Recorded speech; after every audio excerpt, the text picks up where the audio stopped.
시청자 여러분 안녕하십니까? 상쾌한 아침입니다. 태국에서는 코끼리들이 폭포에서 떨어져서 세계적인 화제가 되고 있습니다. 먼저 떨어진 아기 코끼리를 구하려 그런 행동을 벌였다고 분석되고 있습니다. 한국에도 코끼리가 있습니다. 윤석열. 저는 윤석열을 볼 때마다 코끼리가 생각이 납니다. 그의 외모 때문에. 아무리 조국 지지 세력이 윤석열이라는 코끼리를 잡아매려고 해도 그것은 실패할 겁니다. 아무리 코끼리를 커튼으로 덮으려 해도 윤석열이라는 코끼리는 건재할 겁니다.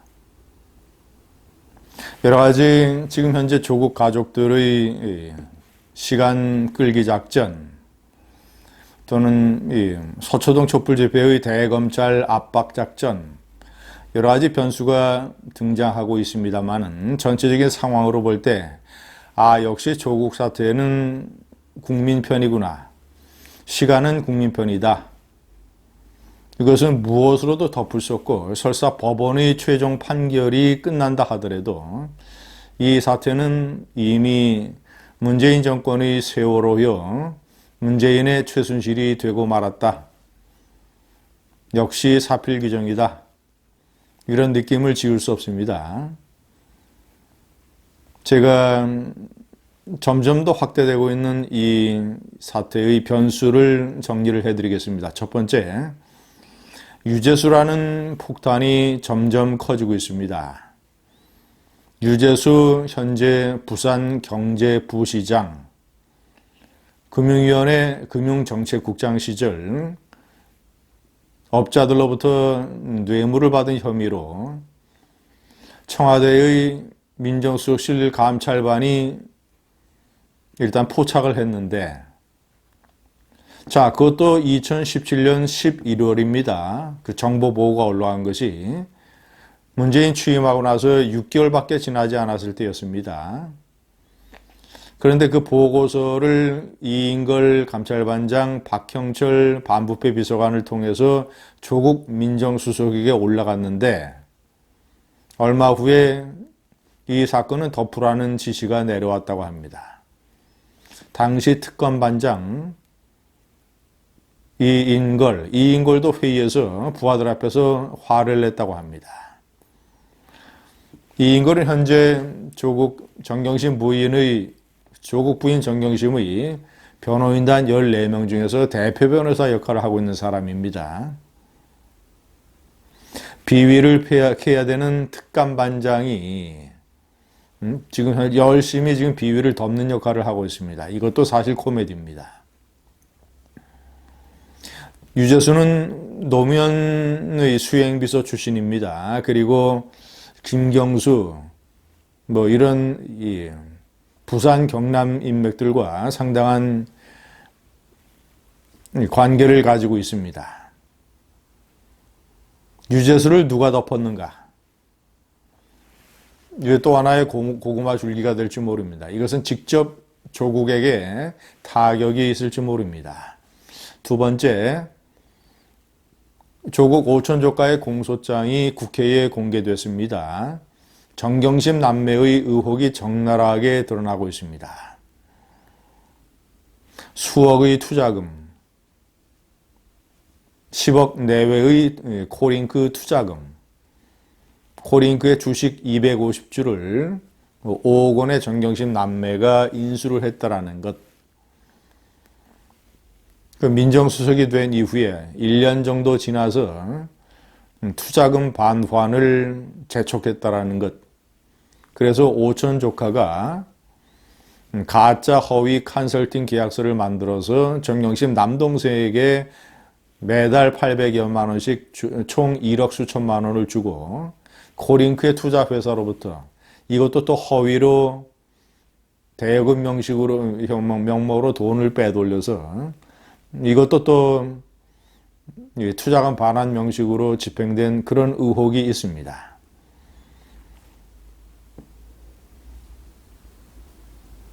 그리고 각종 증거인멸, 정경심 남매의 이름이 나오는 모든 기록을 삭제하라고 지시하고 필리핀으로 도망갔던 오촌 조카. 그 오촌 조카를 앞으로 내세워서 사실상 정경심 남매의 고랭크 차명 투자 의혹.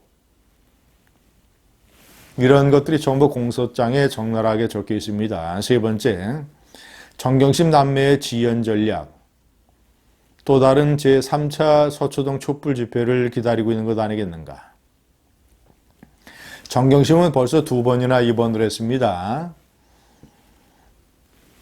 과거에 다친 두개골 골절 때문에 시신경에 장애가 생기고 그래서 검사의 눈을 제대로 마주칠 수 없다고 해서 조사를 중단하고 검찰청을 빠져나갔던 정경심. 그 다음날 다시 입원을 했던 정경심. 그런데 그 다음날 다시 검찰에 소환돼서 조사를 받았는데 2시간 40분만 조서를 받고 자신의 진술 조서를 읽는데 11시간을 보낸 정경심. 시신경 장애, 두통 이런 것에 시달린다는 사람이 딱 하루 지나서 진술 조서를 11시간이나 읽어대는 놀라운 건강을 과시했습니다. 정경심의 남동생은 오늘 예정대로라면 오전 10시 반에 법원에 출두해서 구속영장 실질 심사를 받아야 됩니다. 그런데 오늘 디스크 수술을 하겠다고 병원에 입원하겠다고 연기 신청을 했습니다. 법원은 이미 구인장을 발부를 해준 상태인데 검찰이 이 구인장을 집행하지 않을 것 같습니다. 그러면 정경심 남동생의 구상대로 최소한 1주 내지 2주 수술 이후로 구속영장 실질심사가 늦춰지게 됩니다. 1주 내지 2주 안에 아마도 서초동 촛불 집회가 한두 차례 더 열릴 가능성이 높습니다.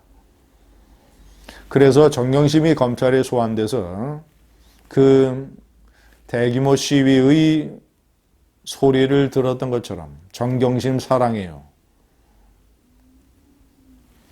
아마 다음 집회에서는 정경심 남매 사랑해요 구호가 들릴지 모르겠습니다.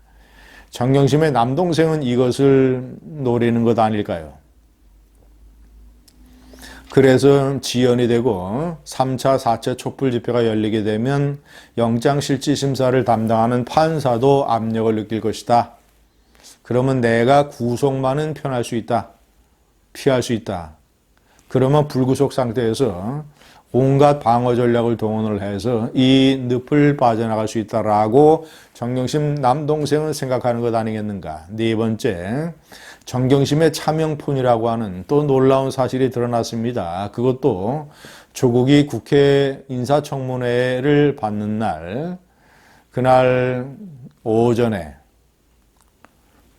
노트북 가방에서 그 증권회사 직원, 정경심의 자산관리인, 그 사람이 보관하고 있던 정경심의 노트북 가방에서 차명폰을 꺼내서 유심을 바꿔서 남편과 통화를 한 사실을 증권회사 직원이 또 증언했습니다.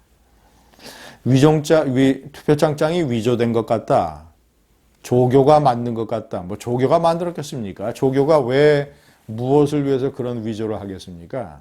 어쨌거나 위조된 것을 자기가 아니까 위조됐다는 사실을 수긍하는 게 낫겠다. 내가 안고 가겠다라고 남편에게 얘기한 것을 전부 다 증권회사 사장이 들었습니다. 낱말은 새가 듣고 반말은 쥐가 듣습니다. 차명폰까지 썼던 이 나라 민정수석의 부인. 시청자 여러분, 내일 10월 9일 한글날은 대규모 제2차 광화문 집회가 열리는 날입니다. 자유한국당은 12일 집회를 예정을 했다가 취소를 하고 9일 내일 집회에 당원과 국회의원들이 개별적인 자격으로 총체적으로 참여를 하기로 했습니다. 시청자 여러분, 가을은 천고마비의 계절이라고 합니다. 하늘은 높고 말이 살찌는 계절. 분노는 높고 말이 살찌는 분고마비의 계절이 되고 있습니다. 내일 집회하기 참 좋은 가을날입니다. 감사합니다.